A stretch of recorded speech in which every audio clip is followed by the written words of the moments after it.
Bonjour et bienvenue sur votre chaîne favorite pour le dernier épisode sur le fonctionnement de notre plus bel organe, le cerveau. Pour commencer, laissez-nous un pouce bleu afin de nous soutenir. Découvrons ensemble le néocortex, le cerveau de la pensée et de l'action. Appelé également le néopallium ou isocortex, c'est une partie fascinante du cerveau des mammifères. Situé à la surface des hémisphères cérébraux, il est essentiel pour des fonctions comme la perception sensorielle, le mouvement volontaire, la pensée abstraite et même le langage. Les scientifiques nous disent que le néocortex est une innovation relativement récente dans l'histoire de l'évolution du cerveau. Chez les primates, y compris les humains, le néocortex est particulièrement développé et complexe. Que trouvons-nous dans le néocortex? Le néocortex est composé de 6 couches distinctes de cellules nerveuses. Ces couches jouent chacune un rôle spécifique dans le traitement de l'information. Le néocortex contient principalement 2 types de neurones. Les neurones pyramidaux, qui excitent d'autres neurones, et les interneurones, qui les inhibent. Comment fonctionne le néocortex? Le néocortex est organisé de manière uniforme, mais présente des variations selon les régions.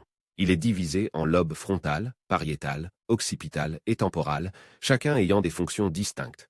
Par exemple, le lobe occipital est impliqué dans la vision, tandis que le lobe frontal est associé à des fonctions complexes comme le langage. Le néocortex est également organisé en colonnes, des structures verticales qui traitent des types spécifiques de stimuli sensoriels. Chaque colonne reçoit et traite des informations provenant d'une partie spécifique du corps.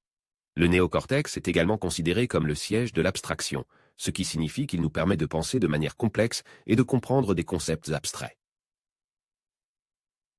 Une note étonnante sur le néocortex. Ce qui est vraiment étonnant à propos du néocortex, c'est sa plasticité incroyable. En d'autres termes, le cerveau a la capacité de se remodeler et de se réorganiser en réponse à l'expérience et à l'apprentissage tout au long de la vie. Cette capacité, connue sous le nom de plasticité cérébrale, permet au néocortex de s'adapter à de nouvelles situations, de former de nouvelles connexions neuronales et même de récupérer de certaines lésions cérébrales. C'est une preuve étonnante de la capacité remarquable du cerveau à changer et à se développer, offrant un potentiel infini pour l'apprentissage et le développement tout au long de la vie.